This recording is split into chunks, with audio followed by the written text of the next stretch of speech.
Okay, Perfect. here we go, yo. Okay, welcome. Hello. Hi, welcome. Hey, friend. Hello. Hi, hi, hi. Marie, who are you? I am Marie Marque, wonderful sidekick to Jessica Strange here, where we're going to talk some real important and not the normal cannabis podcast information here. That's Can we what I am. can we get those can we get those vehicles where like the motorcycle connected to the sidecar thing? I'll be in the sidecar. I don't even care. That's just We need that. We need a little cartooned logo. okay. Good to know. And hello, Miss Tiana. Hello, Tiana Woodruff. We've got Queen Mary here with us. Hello, hello. Hi, guys. Yes, hi. My name is Tiana Woodruff. I am the founder CEO of Queen Mary. We are an award-winning edible social equity brand here in Los Angeles. Started from the bootstrapping from the ground up. Then just celebrated our 1 year anniversary a couple months ago, and I'm here to chat with you all about my story and social equity and cannabis in general. And this is gonna be fun. I'm looking forward to it. This is gonna be very fun. And I want to start off by saying I no longer live in California, and I miss your product. Like your Oh. product. We're just gonna start with a plug right off the top. Your product is extra special. So I'd love for you to explain why. Why don't you tell us a little bit about how you got started? Oh goodness. Well, where do we start? I started like in the industry itself as a delivery driver, actually, during the medicinal days. I was, driving door to door 7 days a week, delivering cannabis. And during that time, I found that I delivered to a lot of women. Women were ordering their medicinal cannabis and stuff online. And I had this wonderful kind of idea that I wanted to start my own delivery service here in Los Angeles called Queen Mary. It was supposed to be a service for women only, women drivers for women customers. And that's how I kind of got my first idea and start. And then so when Prop 64 passed in 2018, my happy green self didn't know much about the industry and the regulations or anything. I literally went on to the DCC website and like applied, like first thing, like I'm getting my license. And they actually got back to me. I hit I looked at what the criteria was. I did everything. And they were like, this looks great. We're happy to give you we'll move this forward, but where is your business, your license to do business in your city? And I was like, right here, I have a business license. I filed. And they were like, no, no, no, no. You need like a special cannabis license. There should be like a cannabis office in Los Angeles. I was like, oh, okay. So I found the DCR, and that's where that story begins and ends. That So whole yeah, so let's pause for a second right there. First of all, I know a lot about your brand, and I didn't know that your original intention was by women for women. And I love the idea of knowing that like it's gonna be safe to open my door. But just like as you said it, I was like, oh, that'd be really nice to open my door safely for once. Oh yeah. Secondly, you two six or not 264. That was 215 and 64 trying to all come together. right. Let's back up a little bit because 64 technically passed in 2016, and there was like a 2 year ramp up or a year and a half ramp up. Right. Was it during that time? Like, what did you do during that time? I was Between driving. I didn't know much, honestly, I really didn't know much about the difference between Prop 15 and 215 and 64. Like I was just a driver. I took on a second job to pay bills, and I was getting married to pay for a wedding. It was a whole other thing. And I just started seeing who I was working for. And I of course consume cannabis and have had cannabis a part of my life, but I was never in the like business side of it at all. And I even worked in the sector, in the cannabis space. So this was all new to me. And when that kind of came up, I knew Prop 64 had passed, but they hadn't opened up the application process. And it was somewhere like in 2018, somewhere maybe February or something, that you could go online and actually apply. So that's what I'm referring to, kind of in that space. I had started in like 2016, 17 as a driver. So it was basically past when everything had passed, but I didn't know that because I wasn't really paying attention, to be honest. I was just a casual consumer, did things on my own, but the business became more, apparent to me in 2018. And so you weren't involved with DCR, that's Department of Cannabis Regulation in Los Angeles. You were not involved with that prior to trying to go through the Bureau of Cannabis Control at the time. I was not. No, Okay. I had no clue. In fact, when I was researching after the DCC, the state regulation property was telling me to go to my city local, which was the DCR in Los Angeles, had found out they had this coming up social equity program, which was opening up in, July, I think was the application process, to get a social equity license in the city. So I was very excited. And I went through that process myself. I just went down the checklist, said, you need this, this, and this, and submitted for social equity. And then a couple months later was granted the status. I was granted at the time a tier 1 and a tier 2 social equity status gratification in LA, which that meant was I qualified for both tiers. They had kind of a tier 1, which is the 51% equity holdership, and then a tier 2, which was 33 and a third. And it really was based on your financials and your where you lived and all kinds. And so they basically said I was poor and broke and had a pass, and so you just qualified for everything. Here you go. So I was very excited. So essentially qualifying meant being poor, broke, a person of color was right. a whole thing, right? Yes, and yes. And what else? What was the other thing you said? Where I lived. My past, and then also where I lived, the zip code, the community plan area in which I lived growing up. So that qualified me. So I did that. And then, they opened up the application process for a license. I think the window was open for 3 weeks, like the end of August to mid-September, something like that, if I remember correctly.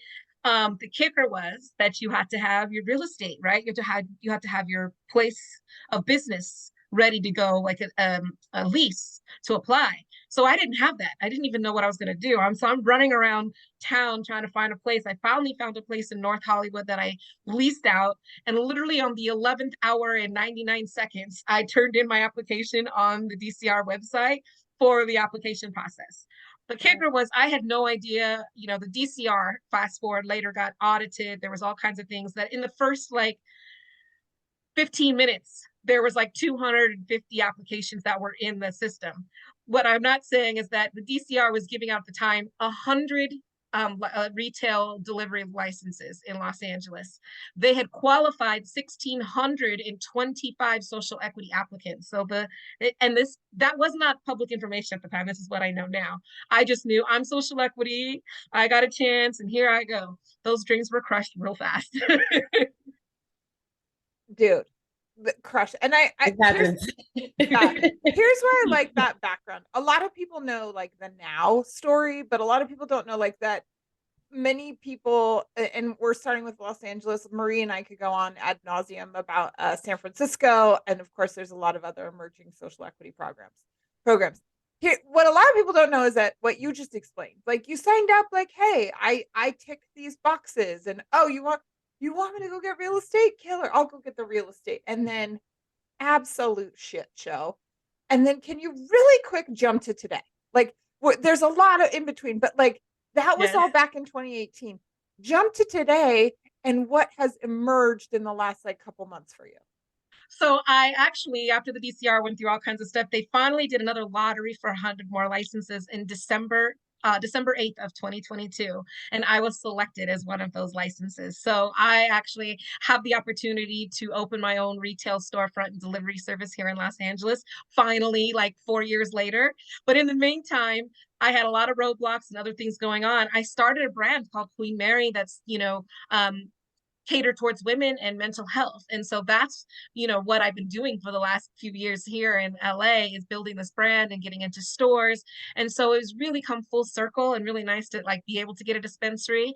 I think I actually, for once, instead of being the underdog, have a bit of an advantage and an opportunity now because I actually am not just like I was before, and nobody with have to raise money. Who's going to support me? It's expensive to get into this space.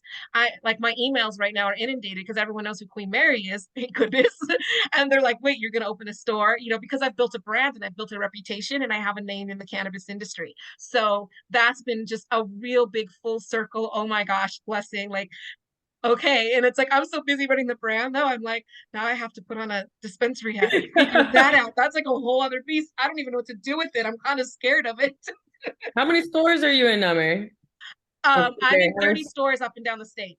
Okay, Queen Mary is in 30 stores. up Yes, and I'm in 30 stores. every time I hear about you, I'm like, dang, another 10 stores, another 10 stores. Like you did a lot of damage. Like Queen Mary brand. I even have some of your gummies over there on my table. But yeah, they have done, and I talk about you all the time.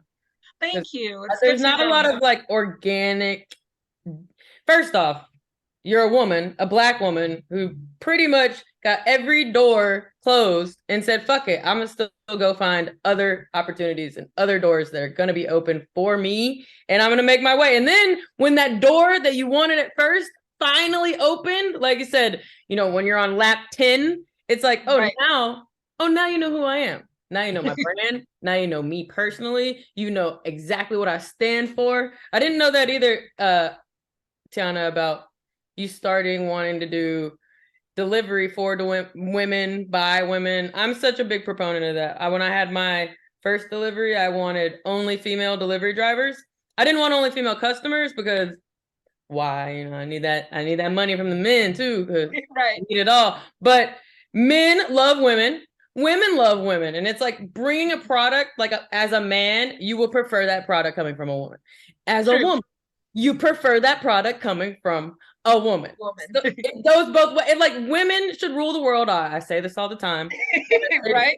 It is one of those things. And then the second thing I thought about when you were talking about tier 1 and tier 2, I always thought tier 2 was such a sham. Like 33%. I'm broke, like you said. I have nothing to show for. There's nothing in my bank account. And you're going to give me 33% of a business with a bunch of sharks that are going to take me straight to the bank and give me nothing. Pretty much. Yeah. It was a loophole for a lot of people to get in under social equity that didn't even deserve it in the first place, because there were other things that were involved in tiers, and they expanded the criteria and everything for tier 2. And you know, as we know, that was a real shit show. You know, we could go a whole episode and an hour on that shit show, but we'll just say shit show, it's over, Right. moving forward. Well, Put that one in a box with a bow. interesting thing to me about that is how many people felt like, oh, I qualify for this program.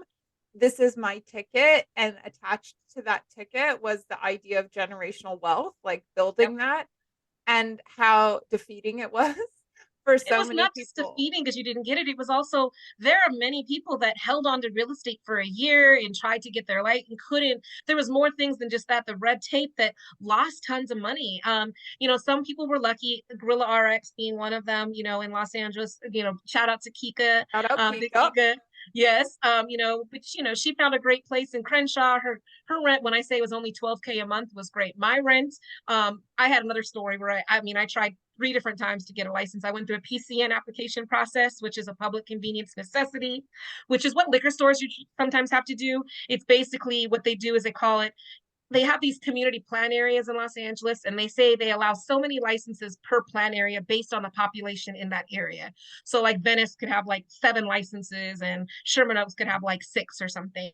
And then once that neighborhood reaches that like full 6 licenses, you could go in and apply under what's called a PCN, a public convenience necessity application, and appeal to your city council before you even hit the DCR and say, I want to open a store in this area. Will you approve it? And so the city council meets and either approves or denies your application. So I went through that process as well after I got a business partner, and my lease was in Westwood at $33,000 a month, which was lost out on as well for a long time. And my investors, you know, walked away very angry from that process. I don't mean to laugh because it wasn't funny. But so that happened to me. Oh, it's all funny at this point. At this point, yeah, you just have to laugh at the past. Yeah, but it's hilarious, you know, actually. and then I had, of course, the thing with, you know, we'll shout out Ease a little bit. They wanted to actually partner with me as a delivery service as social equity, and then that fell through as well. So I had that door shut not once, not twice, but 3 times before I started the brand Queen Mary.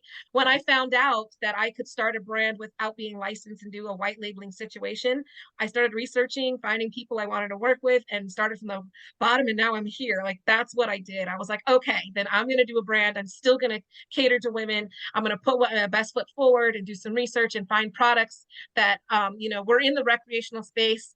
A lot of the medicinal, as we know, in California has gone by the wayside when recreational came online. So what I like to say about Queen Mary is not only do we cater to women, I mean, I actually have friends that are ex-military men that have PTSD that love my products as well. So shout out to them. But we also are like a recreational, you know, brand in the that covers the medicinal area. We're here for, you know, our products are designed for the kind of curious, but strong enough for the kind of serious. So that's kind of what I love did. that. I love that. Yeah, let's give Say that it again. give that a minute. Give that a minute. Let's give that its own little glow. Right. Say it again. Right? Well, our products are designed to help the kind of curious, but are also, you know, good enough for the kind of serious. I love that. Amen. Okay, I want to pick apart a couple of things you said there. So one, I want to go back to you're having I don't know why, but like once, twice, three times a lady came into my head as you told me. It's like just going through my head. Don't I love Lionel. So you had the door slammed in your face three times, but and these were all retail / delivery prospects and like partners and super expensive. But like a lady, like the song, then you emerged, you know, from the ashes like with Queen Mary with this brand. At that point, had you completely given up? Like, did you even think that you were potentially going to have another retail opportunity? Were you just like, fuck that, that's done? Pretty much, yes. I mean, I know there's two things about when the DCR started with the social equity program, because at first, when you got with those 100 licenses, they came with retail and delivery. There wasn't even a thing to do delivery only in the first place. So I had to learn that as well, that if I got one of those licenses, it was going to be a storefront, not just a delivery service, whether I wanted it or not, which is fine. So now you could do that. But then in the interim, after they gave those 100 licenses, they opened up this whole thing about being a delivery service only. There was a kicker though, and it was that if you actually were social equity and you got a delivery only license, you were no longer in the running for any future lotteries to get a retail storefront. And that was in the system for about 6 months until they realized no one was applying because everyone still had those high hopes and dreams of having a retail operation. So they ended up changing that, and they had to, because I called and was crying like, wait a minute, like I would love to do a delivery service, but what do you mean no retail's involved? Like I'm out. So I didn't either, you know. So I had actually put that on the shelf. Like you said, I didn't think once Queen Mary started taking off as a brand, I was like, the one thing that's great about social equity is besides the retail, I can open a manufacturing social equity. I can open a distribution. They're not really doing cultivation in Los Angeles, but when it comes around, I could do that. So there was other opportunities. The only reason I won this lottery in December was because I had found out they were reassessing and redoing the social equity program. You know, they were opening it up again for people to apply. So they hadn't done that in like 3 years. What I had heard at first was it was for new applicants. Well, you know, I'm running a business. I'm busy. I'm not really following what the DCR is always doing because it doesn't really pertain to me much anymore. But I happened to open an email one day and read in fine print that all the previous people that were supposedly grandfathered in from 2018 as being social equity were required to reapply in this new social equity round in Los Angeles, or at the end of 2022, if you hadn't applied for a license or anything, you lost your social equity status. So I scrambled and was like, oh my goodness, I have to reapply. So I went into the system. It wasn't that difficult because I kind of already had everything there, but I reapplied and everything. And I only did it for the chance as a business decision was like, I may need this. I need my social equity status. First of all, I tell everybody I'm social equity. I can't be kicked out just because I didn't reapply. One. And two, who knows down the line. I'm the original group. Right. I'm a original OG. I might want to I might be a manufacturer, want to manufacture my own products, and I really want the benefit of being social equity. So that's why I reapplied. No intention of getting a storefront or retail. I didn't even think about it, to be honest. I just put in the application, was like, cool status. And then I got this, you know, notification on December, like I think it was the day after December 9th that I had gotten the you know, I'd won the lottery, and was like, it was mostly people telling me like, I got all these emails and everyone was like, Tiana, social media posts. Like, I was like, wow, that's amazing. I don't know what I'm going to do with it, but thanks. Amazing. Do you know what you're going to do with it now? You know, I mean, it's only been a month. I know. I've had to really think hard about it. There's a lot of things. What really sucks about the 100 new people, the state has got a lot of expirations, like provisional licensing ending March 31st of this year. Well, that doesn't help anybody that just got into the system in December. Like, I'm never going to be able to get a place and get provisional licensing before that. So that makes it much more difficult for the hoops for us to, the next group of social equity, to jump through, because the DCR, the city, did not align with the state. They took so long to get their stuff together that a lot of the programs are at a loss. Like, there's even a grant that's for $50,000 to help you pay your rent while you're getting, like, waiting for the city to approve all your stuff, and that ends in March as well. I was like, so wait, now you're really killing me. Like, it's almost dead in the water again before you start. So I don't know. I've had And offers. this was without retail. Tiana, you still have to go find retail now. I still have to find. Well, you don't have to have retail to apply. Location, Right. right? You mean The Right? Yeah, actual you location, sorry. You don't. That's Real the kicker. They did change is, in order to, I can put my application in right now, but the thing is, I can't get a provisional license without a location. So yeah, I can apply for the license, but I can't do anything without the. I mean, even though the city's making it easier to apply now, I can't do. It doesn't really help. It's like a little. It's like a little gift that doesn't matter, because I still have to, in order through the state and everything else, and all the, land, all the surveys, you guys know there's a lot of red tape to go through. You got to have Yeah. a location first. Can And we so I'm talk about driving that? around town. Let's talk about that for a second, because we're using language we all know really well, but like the difference, what a provisional license even is, and why Right. it's not. The reason a provisional license isn't the gift it seems to be is because that program is sunsetting, and provisional licensing was like a gateway in to what's required is an annual license.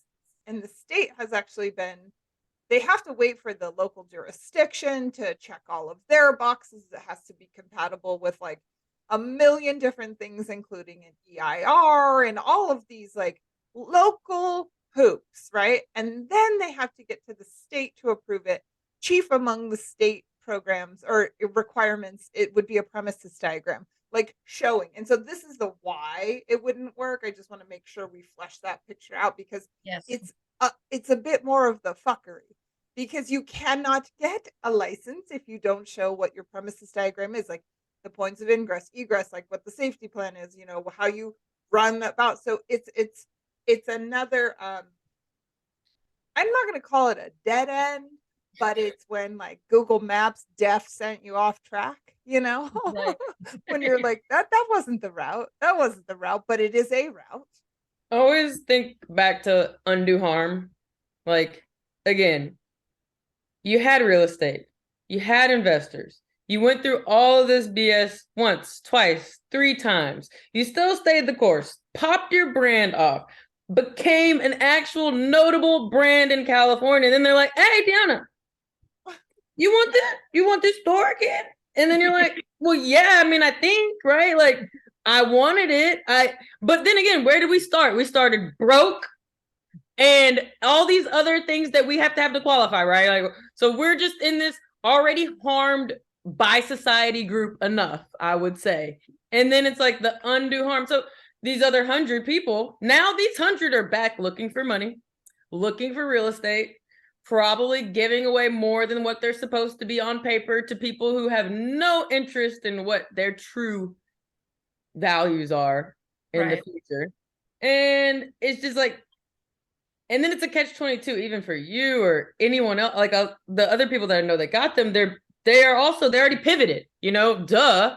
And then even for the city, like LA, you're going to offer a grant that basically sunsets 3 months from when you awarded these licenses, knowing that it's going to take a year of people paying exorbitant rent in LA to accomplish this. It just sounds like more undue harm. You didn't put any money with it. You didn't put any real estate with it. Not like New York is doing it well either, but it's literally like the definition of more undue harm. I just look at everything like, is this going to cause more harm to these 100 people? Even like, and you are what I would call an exception to a lot of things, because most people would have already failed and quit.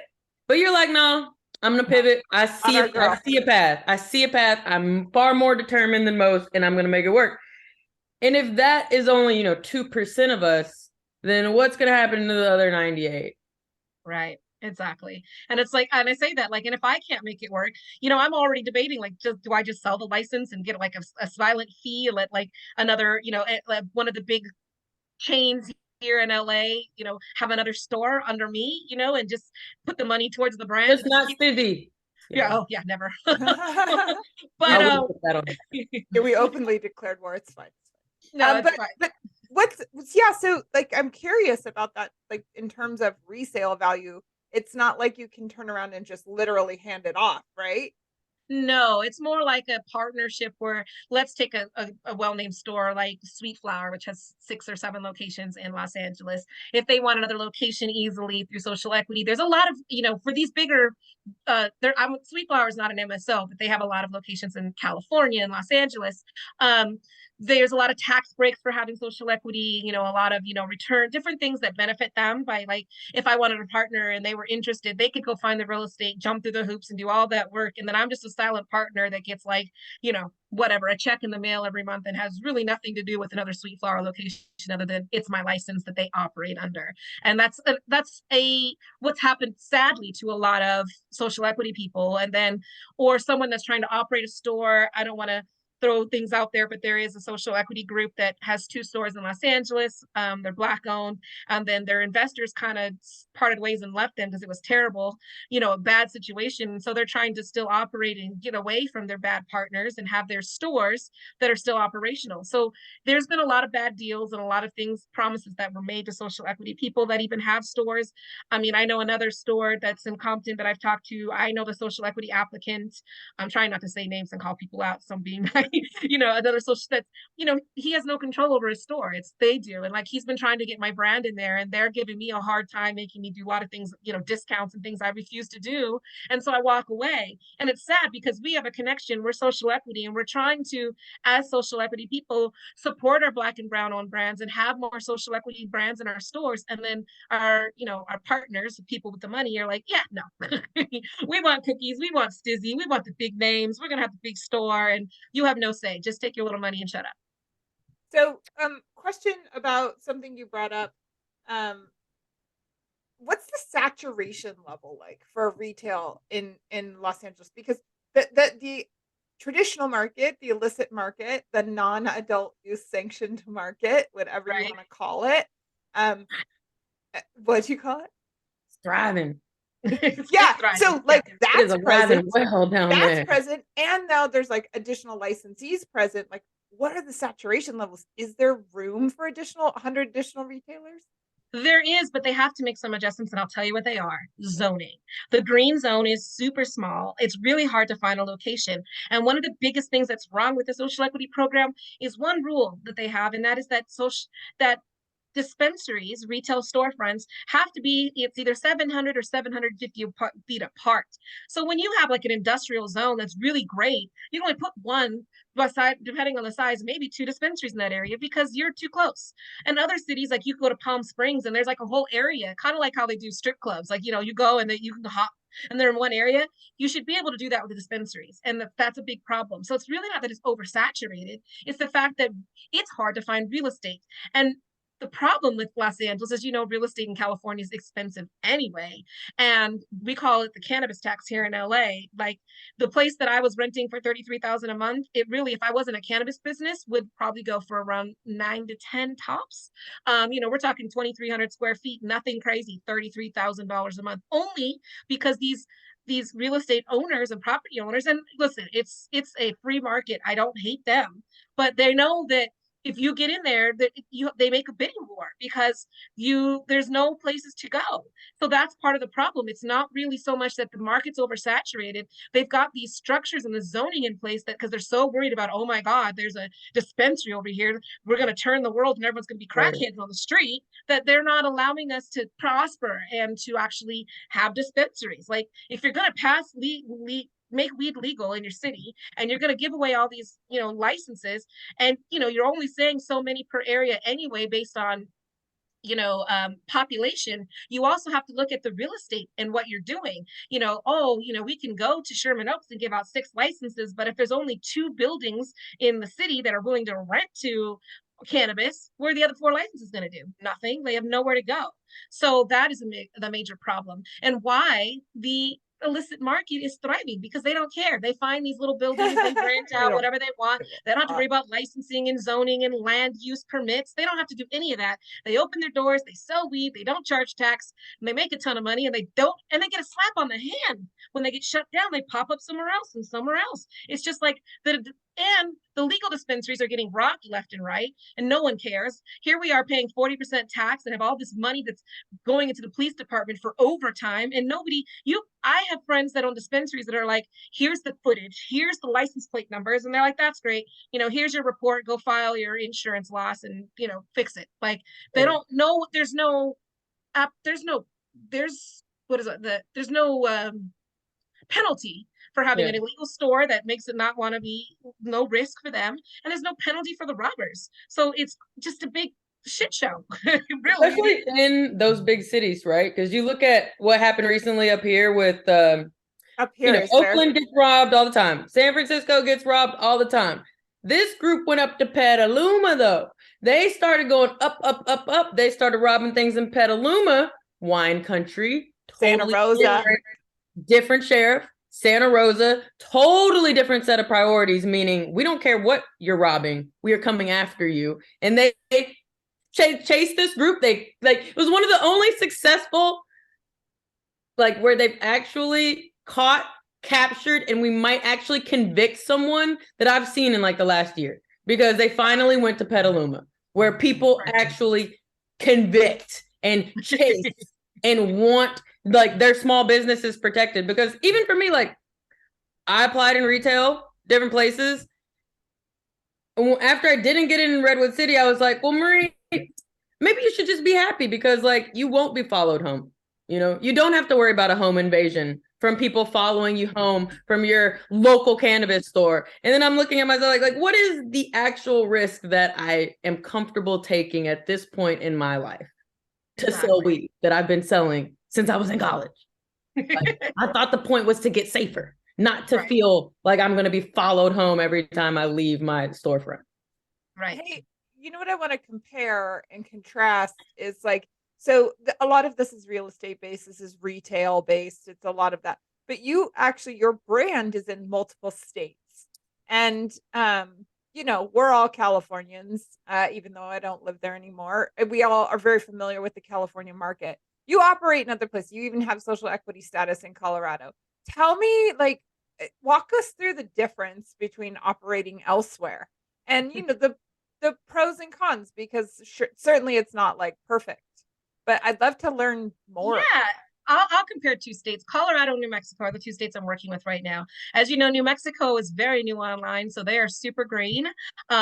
There's pros and cons to that. I say it's the Wild West. Out there, metric, they're like, what? Seed to sale tracking. I don't know. I was even recently in Arizona because we're looking at that as well. And it's California has good things. We have the seed to sale tracking is great, especially if you're going to be legal and making sure products pass COAs, and the penalty if you don't, you have to destroy it on camera and send that to, there's nothing that can be done. Whereas in Arizona, if it doesn't pass, they a bulk order of flour or something, they just make it into a concentrate and sell it to somebody else, and it doesn't matter.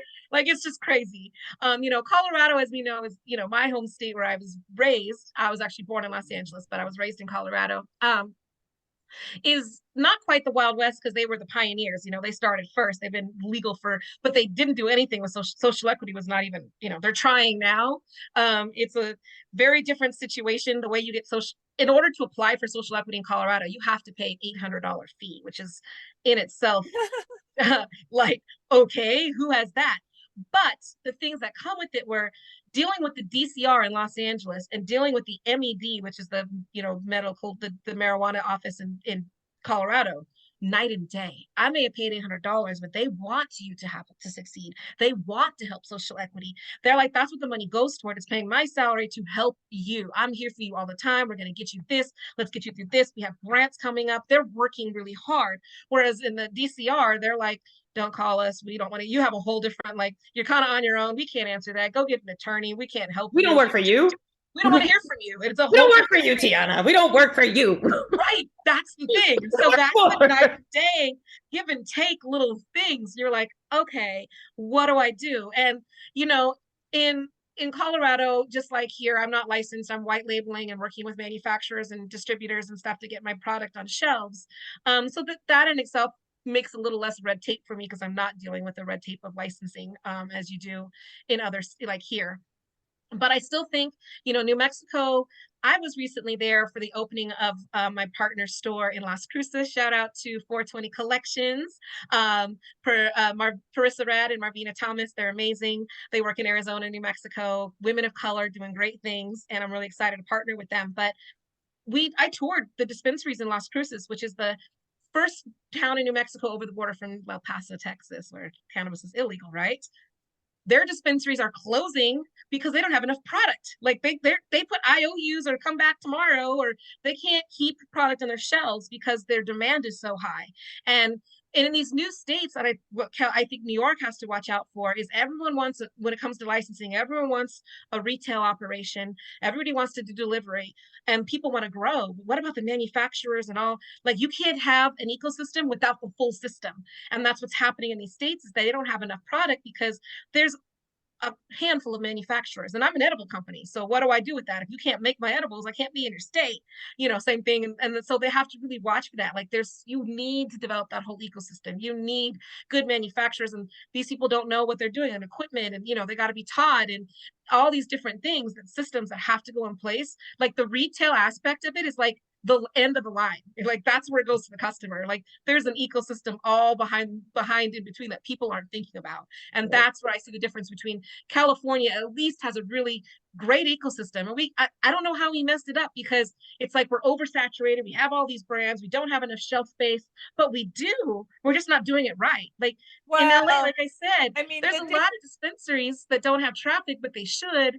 And there's plenty, we have a big enough population. I mean, Jesus, we got a population of 20 million people. 21 million people in LA. Right. And like, it's like, you got a lot of people buying weed. They're just not buying it legally.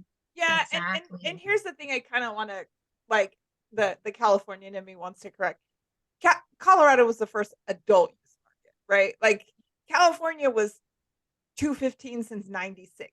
So supply chain infrastructure was in place.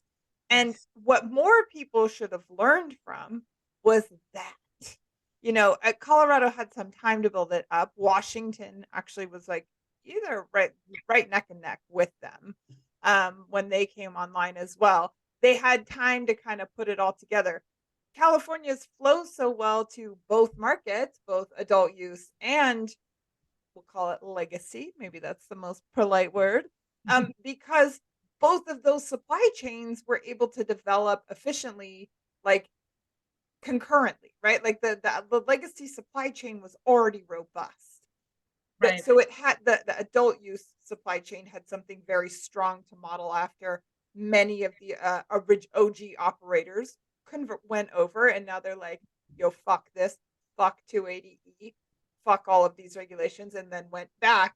But places like, what New York's doing is they're saying, okay, if you were a manufacturer, a processor, we'll let you be one now, but we're not letting any new ones in quite yet.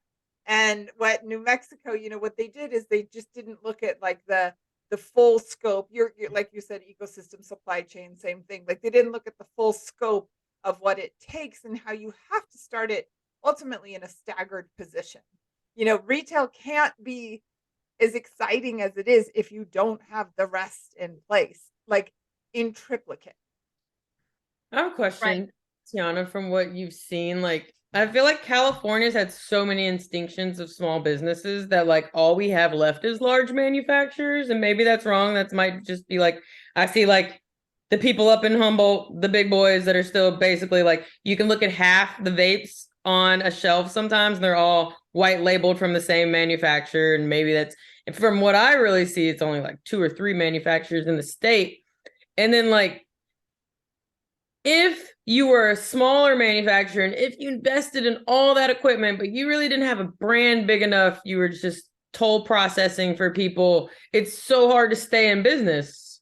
True. Oh, like, and I try to tell people this in other states. I'm like, don't go buy $3 million worth of equipment that's going to be outdated in 3 years, like half of the manufacturers in California did. But also don't underestimate the value of being able to manufacture, but just really need to make sure that you do it in a very streamlined way, because again, that's what I see is like the same thing for hemp. Even though off topic, all these people started growing hemp. They're like, oh man, we can grow THC, free weed. But then Right. they didn't have anywhere to dry it. They didn't have anywhere to process it. They didn't have anywhere to package it. Nobody could turn it into oil fast enough. And all those farms just went out of business.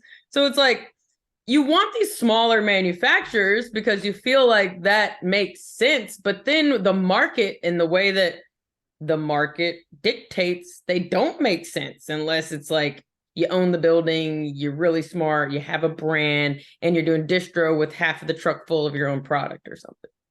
I agree with that. And I can, talk about my manufacturer here in California is a small manufacturing company, but I didn't know when I started out that they were doing CBD. They were just getting into THC when I was one of their first clients, and I was with them, a little over a year.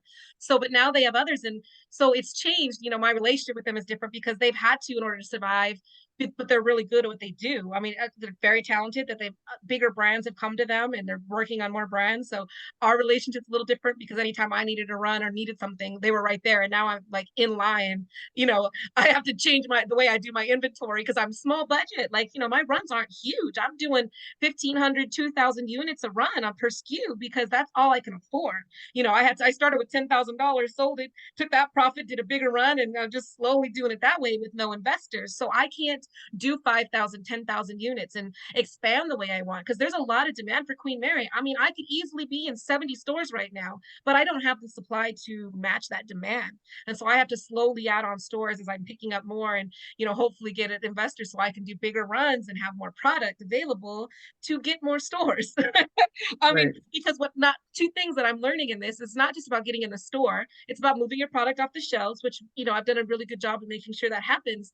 But then as your product moves, your stores are increasing the size of their buys. So I wasn't prepared for that. As I started adding these stores, and then my stores that their orders were doubling and starting to triple. And I'm like, oh crap, I can't add more stores because I'm still doing the same size run, but my first stores are, selling a lot more of my product. So, there's that catch-22 as well. And going back into the manufacturer space is that, it's hard. I've been approached by a couple of companies that I'm talking to now that are like, we want to manufacture your product. We want to do a monetary investment in you. But the kick is they want me to leave my manufacturer and they want me to use their products, their bulk, their this to produce my products, which is fine. They're like, that way you're swimming with the big boys, become a big brand. You're really great. You need to be with the big boys and not be the boutique brand that you are. And there's a lot of, pull in that and a lot of excitement for me, but there's also the same time about being grounded and staying rooted and like controlling my business the way I do and being able to run things my way. So there's that catch-22. And I think the same thing happens with the smaller manufacturers. It's like they want to support small brands. They want to have, an idea is to basically go out and get a house bunch of brands and not just your own, because my brand, they have a brand called Splash and they don't even have time to promote it. They have tons of it because they're so busy making everybody else's stuff. So you either, as a manufacturer, you're either going to manufacture your own brand and get it out there or manufacture everyone else's brand, but it's really hard to do both. And I've seen that from my manufacturer. Like they got a great product and it's in a lot of people's product because my stuff is, they do a nano, they make a drink additive, but that nano drink additive is what's the base of my fast acting and the THC in my products that works so well. And that's where they're getting clients. So their brand is inside other people's brands, but their own brand isn't thriving because they don't have time for that. And I think a lot of these bigger manufacturers, they start with a big brand and they bring everybody on, and they are a monopoly mostly in the industry. But I think as a small manufacturer, there is value. There is value in the smaller brands and producing and working with people and getting more, craft brands and more quality stuff. Because I think the more we move towards the bigger manufacturers, it's a cookie cutter thing, and you lose the quality. Yeah, they do it to it's and they need to reduce their cogs. Like you're literally a line item in a budget they're trying to achieve. I'm not saying. Every brand there just every brand there is like, oh, we can get our cogs down to this level if we get X number of brands and like you just become another line item. I think I want to pause for a second and like really look at the value because I can name another brand in Sonoma County, Proof Extracts. They did that. They did not take on any debt. They took on no investment. They did it all personally self-funded. They bootstrapped everything, much like you. They have their own manufacturing license though. And they did some for other people, but they really just stayed slow and low. And like there's this like slow and steady winning the boutique race. Like, and that's the key to it though. You're not competing in the big guy race. Like you're not competing at that level. You're a boutique product. We have lots of evidence of how this works in the beer industry or spirits industry, for example. Let's look at Lagunitas. Again, a Sonoma County thing that really started out just this like really local, beautiful. They gave free beer away to every nonprofit who was having a fundraiser, all this stuff, and now they're straight up owned by Heineken, and Right. they're all over the place. We see it a lot of times, and that kind of is the dream. So you can make the leap, but it's like how much of your soul do you have to sell to get there? And the other thing I really want to say about your product that we haven't mentioned yet is that you use the not only the nanotechnology, but using things like rhodiola extract, and using different additives that are contributing to an overall experience which do not speak to mass production. Like your product inherently doesn't speak to mass production. It speaks to quality individual experience. So I see that as being like another part of the crux for you. Like how do you get over that? Like do you sacrifice that individual quality craft experience? And I personally, like just, with my popcorn in the stands watching this, we're like Marie and I are like Waldorf and Statler, the Muppets guys, Left in the Box. Love them. And I'm like fucking, nah, you're wrong. You're doing it wrong. No, but what I like about the people who can like stay true to who they are is like the right mass producer will come around and get it. True. That's what happened.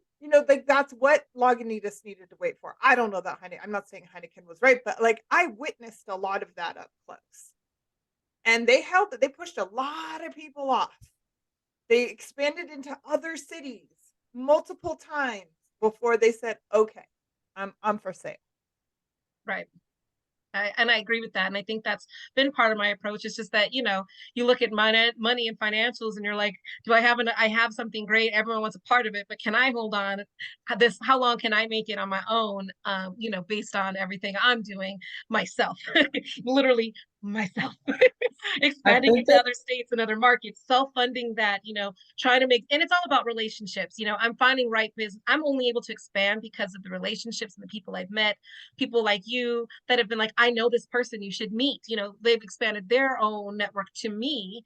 And so when I shouted out the two women I shout out to, it's because it's more like, all right, rather than just saying, this is what I'm going to, this is what the manufacturing costs are. You have to pay me this amount upfront, all done, which is what I did here in Cali, and then you can do whatever with your products. It's about, let's work together. Let's find a way for us to, we know your product's great. We know it's going to sell. So why don't we get it on shelves? And then we'll do like a profit split so you can pay us off first and then you can get paid. And that allows me to do this because, people are looking at me thinking I have all this money and all this, like you're able to go. And it's like, no.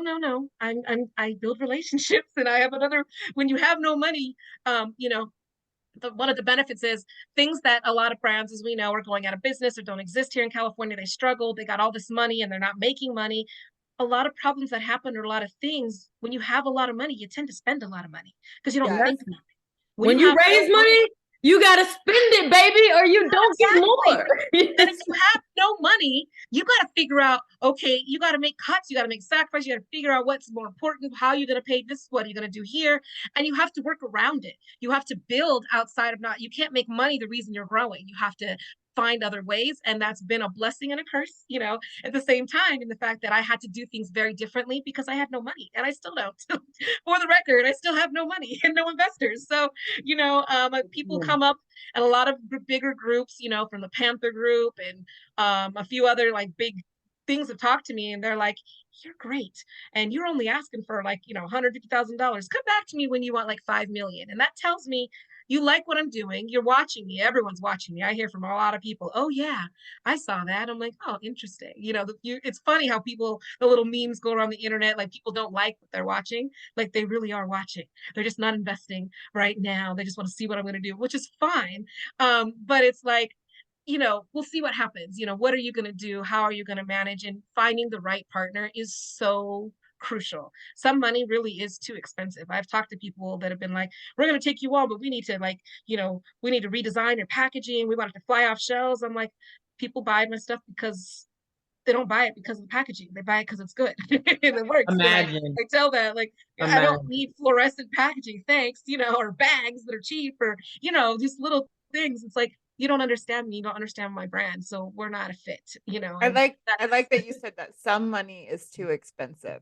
That is like such a like I feel like on every single cannabis application moving forward in every state, we need to put that at the top. Like in terms of investment, some money is too expensive. Keep that. The money is too expensive for your soul, Tiana. Yeah. First, when you said it, I was like, yeah, like what's the proper cap? 7%, 5%, 3%. But then I'm like, oh no, you want to like literally, you're talking about the cost of my business.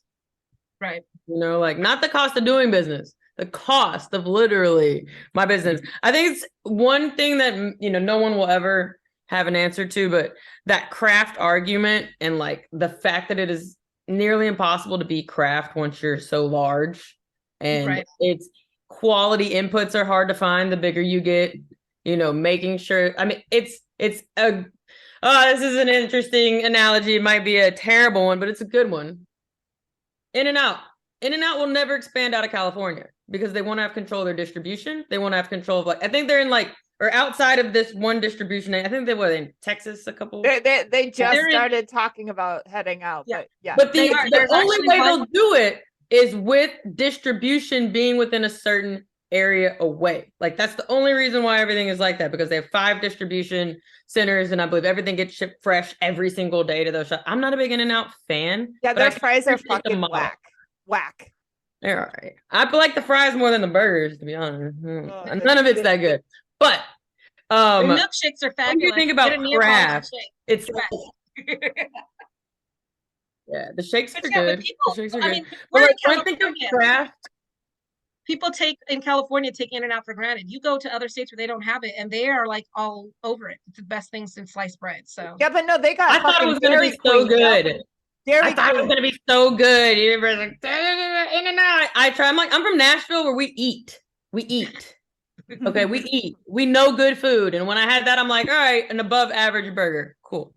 But yeah, I just want to say it's so hard to stay craft and get big, right? So it's like you definitely want control of your business. You want control of your inputs. You want independence, especially in an area like this where like all we're doing is swimming with sharks. Swim with sharks everywhere you look, every single business, even if the business is going to give you every single thing you want, it may or not try to Steve Jobs you at the end, right? And kick you, right? Take everything and eat your soul. They might be part of like also actively in a merger, an M&A deal, right? Like they're like, yes, Tiana, come in, Queen Mary. We love this secret M&A deal going on behind the scenes, and they're about to buy in. They need you to come in to increase their portfolio for the acquisition that's about to happen. This is okay. Here's what I want to do, because I could go down a real dark path, real fucking dark. I want to hear about your products. I feel like your products are too good not to talk about, and please tell us about them. Sure. I actually currently have 3 products on the market. So we are small. We are not into like creating more and more to sell more. So we stick with our 3. I have what they call the daily cannabis regimen. So it's a 3-step process. You can take them individually however you like, but I think all together they work well. The point is for mental health. So we have a tincture. It's called Boost. It is coffee flavored and water-based and water soluble. So it is not your thick, gicky, oily based tincture. It literally is like a frappuccino, a little cup of coffee. You can add it into any liquid. It will dissolve because it's not oil. And it's got vitamin D, THCV in it as well. And THCV is a wonderful cannabinoid coming out. It's making more popularity. It's an appetite suppressant. They're studying it for osteoporosis because it helps with bone, changes the bone density in your body. They're also using it for PTSD and seizures. Like, it's an amazing, amazing cannabinoid. So there's not a lot of THCV products in the market. THCV is hard to source. Obviously, you have to find, in order to get it, you have to find, uh, strains that are higher in, like Durban poison. If Durban poison is testing, let's say, at like 23% THC, like 9 of it's THCV. So you can imagine how much you got to use to make the to get as pure of a THCV as you can. But yeah, so our first product is called Boost Coffee Flavored Tincture in the morning. We have 2 gummies that follow. It's the Enchanted Gummy, which is step 2. It is strawberry lemonade flavored. It is also infused, like you said, with rhodiola and B12. Rhodiola is a wonderful natural supplement that has been around for a long time. Some people are apt to it and some people haven't heard of it. It helps with anxiety and depression and elevating moods. It's an adaptogen. So if you're a person like me that's really kind of crazy, it sort of levels you out. And then if you're a person that's really down, it brings you up because it's a natural adaptogen. So it's really a great thing, to keep you energized and focused throughout your day. And the same thing with B12. Oh my God, yes, yes, yes, thank you. B12 is that, obviously it's a vitamin we all need. It helps with energy and focus and keeps you healthy. So that is our second. So we have Boost, Enchanted, and then last but not least, we do have Moonstruck, our sleep aid gummy. It is lavender blueberry flavored, and it's infused with CBN.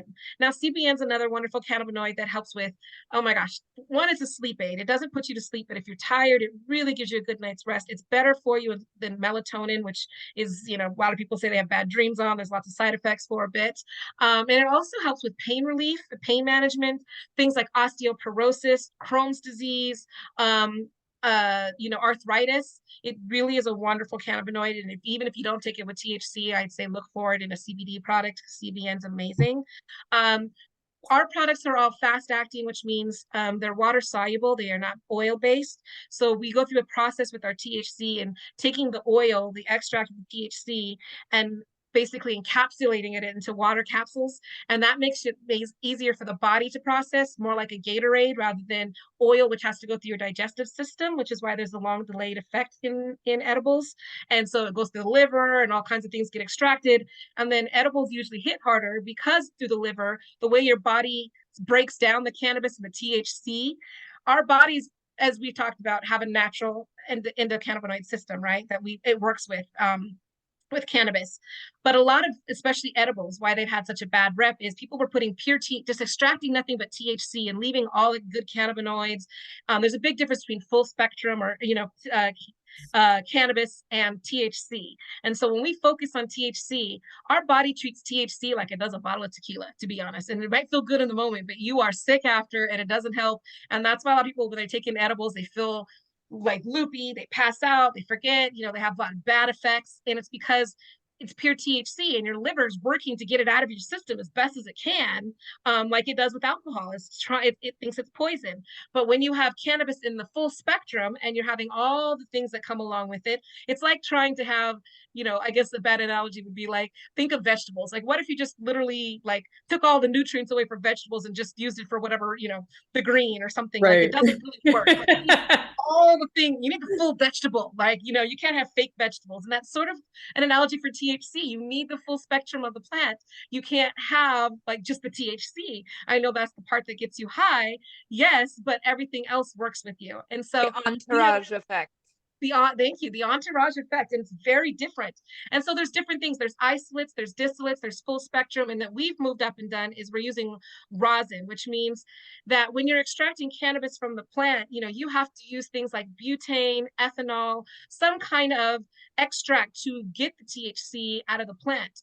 But when you use rosin, it is really done with like pressure and heat and then ice water to freeze like the stuff. So it's very natural and there's no stripping of anything from the plant. Mm-hmm. So when you have like full spectrum rosin gummies that are fast acting, which is what mine are, it's a very different effect. I tell a lot of my consumers, listen, gone are the days, at least with my products, where you take that gummy or that edible or that brownie and you forget about it. And then like 2 hours later you're at the mall and you're like, shit, where am I? Help. You're gone. I had that happen once. I ended up laying on mattresses in Macy's for 2 hours because I was like, um, but what's great about, so there's like a stepping stone effect with edibles, like it hits and you think you're good. Well, dosaging helps. Yeah, right? dosaging Like helps, but dosaging is the key for sure. it is, but so is whether or not it's knowing whether you're having an extract or full spectrum or Sure. rosin or resin, because there's that stepping stone effect where you're like, I'm good, I'm getting higher, I'm getting like, when's this gonna stop? Help, oh my God, I'm out of control. High.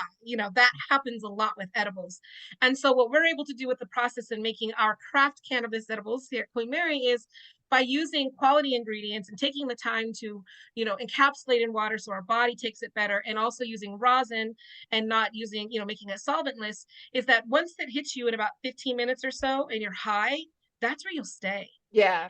This slowly dissipates over a few hours. So you can easily microdose. If you're not high enough, you need more, take more. If you're like, oh, this is a little, take half next time. But it's so much easier. And that's why I say we're good for the can of curious, that's strong enough for the can of serious, is that if you don't know, you're minimizing that risk of not knowing what's going to happen, because it happens in like 15 minutes. And so you're there and you're good, and then it slowly dissipates. And so that's what's the biggest thing behind our products, is being able to have a delivery system that works and that you can function throughout the day. Our products are about creating a euphoric high while still being functional, and being able to replace those benzos and the Zolofts and the Adderall that people are taking for effects, and use something natural like cannabis that is infused with rhodiola and B12 and vitamin D. And we're looking into L-theanine as well, because those are natural supplements that automatically do these things for you. And then with the help of the cannabis and the THC, you still get that euphoric effect that these prescribed medications are giving you without the addiction. The THCV, I remember, so it's not new, but it's been around for a while. Back in 2016 up in Portland, who the Suicide Girls are, like a dance troupe. Okay. They came out and endorsed a product that was THCV, and they're like, because it like kept them fit and all this stuff. And my friend and I was working at a dispensary at the time, and my friend and I are like, okay, he and I were like, let's smoke these THCV joints and then we'll be great. And we went out afterwards, and we ordered a plate of nachos, and like instantly realized we were not the ones they were talking to. Like, for whatever reason, it made me more hungry than I've ever been. I'm not a person, I don't ever get hungry with weed. Like, it's not my thing. But I went through 2 entire giant plates of nachos, and I realized I was not the THCV poster child. And that could happen also because of it can be an appetite suppressant, but it also is an energy booster in a way. So sometimes if you have that, like after a workout, the first thing I want to do is go eat, right? Like, I have all that energy and the endorphins. So it can have that opposite effect on people, because it gives you that boost of energy. And when I have energy and I feel like I'm ready to eat as well. Like, because people say they get the munchies on regular weed, but sometimes you don't, because you're so chilled and relaxed. Like, I'm not food, I just want to like chill. So there's that's a good way to phrase it, because I hadn't made that connection. I just knew the time I ate the most is when I went on a concerted effort for THC. Hilarious. Yeah. Like, I'm sitting here looking at your ingredients, and then I have like, I got some Kiva stuff, I got some other stuff. I'm sitting here and I'm like, man, you actually have like most other brands of, they all, Red 40 or Blue One or some sort of palm oil or some sort of wax, like, and then I go through your ingredients. I'm like, there's no wax, there's no palm oil, there's real sugar, there's no sucrose, there's no glucose, there's like none of the stuff that's on a lot of these other ones. And then of course it's vegan, but I always look at the number of ingredients a product has, right? It's just these other brands, once they start going those realms, you could tell it's not small, it's large production, it's not craft, they don't have any additional value like you do with like B12 or anything else, but the price point I'm sure is cheap, right? Like, get what you pay for. So right. I get that pushback a lot. A lot of people are like, we need you to lower your prices. And I'm like, honestly, I know what Kiva, what their price point is, and I'm very competitively priced with them. But the pushback from dispensaries is, well, they're a name, so their product's going to move. And I'm like, but my product's superior. Your product's way better. Twice as much to make. Like, my CPU is not low.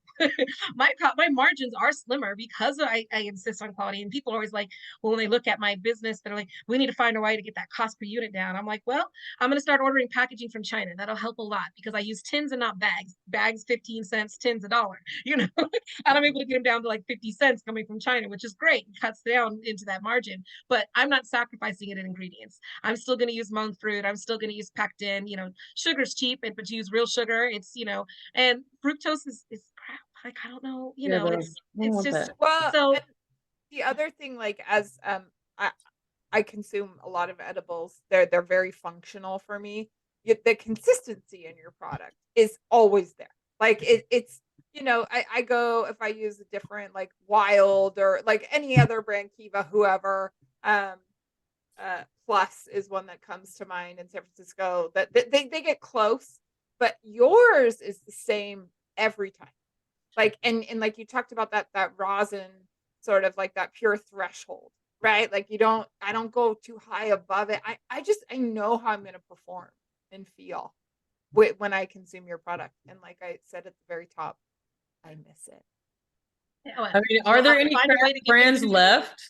Like very few craft edible brands left in California. I know, which is fine. I will scoop up the market eventually. I'm getting there. I'm trying. They're all I moving just need a over to wonderful angel investor who's going to let me do what I need to do and keep true to like the brand in itself and believes in what we're doing and doesn't expecting me to be part of the Kivas of, you know, the space. yeah. The craft, a lot of people are interestingly moving over to psilocybin. They're moving over to the psychedelic market because at least there's room to like stretch out your elbows a little bit. There's been a quite an interesting migration there. Yeah, there has. I've noticed that. Right. I'm all for it. So I want to like wrap this up a little bit. Tiana, tell us a little bit like what do the next 6 months look like for you? Well, the next 6 months are going to be crazy because I'm focusing on, you know, launching in mid-February in New Mexico, mid-March in Colorado. I doing something a little different there. I have an opportunity. You know, people are like, "Why Colorado? It's so saturated." I'm like, "Well, I'm from there. I have a lot of connections. I feel safe." I'm also sticking. Live in California, and for me to be able to control my brand, New York is far. Getting across the country and trying to control my quality, I'm not there yet. At least in New Mexico, Colorado, you know, Arizona, Nevada, there's solid markets that I can grow in and be still in the, you know, the southwest of the US. Right. Um, so that's part of it. You know, I'm working with doing more brand displays with the company, and you know, there's a lot of pushback in California from dispensaries. It's like, I want to put a display in your store to help sell my product that has a digital thing that taps into the POS that gives me the analytics of who's buying my stuff. And everyone looks like, no, you can't have that in my store. Or that's going to cost you $3,000 a month. And I'm like, are you ordering that much in products? Because you have to order 6 for that. And so it's really strange. But these other states are all for it. They're like, absolutely. Like, please, if you're going to do something that's going to help move your product. It's so weird about that. But that's what you know, I'm looking forward into expanding into other areas, new markets. I'm also starting by the end of the month, I should have my merch store going online as well. So I Hey, have a lot of cool stuff going. I'm really excited. I got hoodies, sweatshirts, blankets, cool little sneakers, like really cool stuff. So I'm moving into a lot of merch sales and expanding the brand to new states. And then we'll see what happens with this dispensary thing. Like, I'm in no rush. I mean, I know that if I really wanted to half-ass it, I could probably get something going before March 31st and get that provisional license, which basically, to explain what we didn't really say, what a provisional license lets you do is operate and sell cannabis in your location before you're able to get that full-on annual state license with all of that. There are companies that are still operating that have had a storefront for 4 years now, like that are still operating on provisional licenses that haven't gotten their full-on annual yet. That's how backed up the pipeline is. So for them my to farm stop, is still on provisionals. right, which is like, so to understand the scope of that, like to stop that in March when you have all these people that are still trying to open places, they'll never open their doors pretty much because you're going to have to get an annual license and not a provisional. You know, holding on to real estate while all that annual red tape for a year and a half and paying 5,000, 10,000, 30,000 a month does not work. No investor's going to invest in that for you. It's just It is what it is. And that basically leaves you open to sharks, which is the other companies that already have businesses. So they already have annuals or provisionals that they can umbrella you under. So you can't open your own, like there won't be a Queen Mary store. It'll be another Sweet Flower, by Queen Mary or something if I'm lucky. It would never be my store because one thing I was just thinking about, which we could totally dive into offline, was yesterday I was just looking at like all the excise tax changes and how 20% you can apply as an equity owner of the store. You can apply for the vendor reimbursement of 20% of your excise tax. So it's like partnership wise, that would be a great angle. Like if you were going to give me 10, 20, 17% of money that you were going to spend 20% to go, and I give you access to this and access to that, and we're partners, and you give me profit and we profit share and da da da da da da. But I could see, if I was any retailer in the state, I would, if the partnership led me to saving 20% of my excise tax, it would be a no-brainer. Exactly. And that's the thing. And that should lead to better deals for social equity applicants like myself that have straight beelines to licenses right now. So so that is the thing. And so Queen Mary moving strong, going to be a multi-state operator, self-funded, and see how that goes, and selling merch online. And then, one day having a dispensary. So that's our 6-month short term. We'll see how it goes. I knew it was going to be action packed. Actually, it's busy. It's busy. The next 6 months are crazy busy. Do you have plans to come to Nevada? I do. I would love to expand there faster, but like I said, money is always an issue. Finding the right production person would be great, but at this point, if you build the brand enough, there's this weird thing with California brands. They think because we're from California, there was this big surge last year about expanding into other states and doing licensing deals, kind of like Pepsi. Like, I'm a California brand, I'm going to give you the right to use my name, you put in all the money, do everything, and then I get a percent of the profits. Like, that was what was pitched to all of us that we could do. And then when you get out there, that's not happening. No one cares. No one, you have to invest into your product for someone to invest in you. So there is no such thing, unless you're, maybe Kiva or Wana that have a big enough pool of licensing deals. So when you go to other states, it's back to square one for you. You got to find a manufacturer, you got to put out the product, you got to build the name. Some places are doing profit splits, but it's not a profit split on, it's about you paying them like you would normally, and then paying them back with your profits so you can continue to operate. So, that's I think something that people need to understand when expanding. It's not as easy as it seems, because people aren't saying, oh, they're not out there just buying California brands, or California brands would be thriving. Yeah, that makes sense. And no one thinks California is as important as Californians. Right. There's that. Anytime, like, I've moved out of the state many times, and anytime I do, I'm like, oh yeah, that's right. We're not that great according to everyone else. But there's so many people hate this. Like, there's a lot of disdain, especially from people like, I know in Colorado, they're like, California's eventually, I forgot about this. It's like, we're gonna fall off into the ocean soon. Like, everyone wants us to just disappear into the ocean. That's what people think of California. They want us to actually disappear. But that rain, I thought that rain was gonna really do it. I was like, it's true what they say about us. We're actually just gonna fall into the ocean. Right. And for anybody who watches this maybe a year from now, the reference is right now, the last month, we've had more record rainfall in the state of California. We're drowning when we're normally in a drought and have no water. Yeah, that's amazing. Well, I'm very grateful. Do you have any final questions, Marie?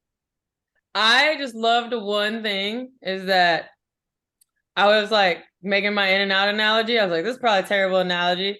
And then Tiana was making her analogy, and she's like, I don't know if this is a good analogy, but I really want us to be the home of the terrible analogy. Oh, absolutely. Like, I just think, like, there's something missing in a cannabis podcast about fucking phenomenally terrible analogies, and this industry needs them really bad.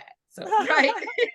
I want us to be the home of that. And I just love Tiana being here, because so full circle, and multiple like the way that you interact with multiple areas in the supply chain, multiple states, did it all your fucking self, had investors on your previous retail, see what happens when you pay 30 bands a month for nothing, thanks for the government, and now you're here. So it's just like, man, I just love, there's a couple lines like, some money is just too expensive. I wrote that down just because I love that.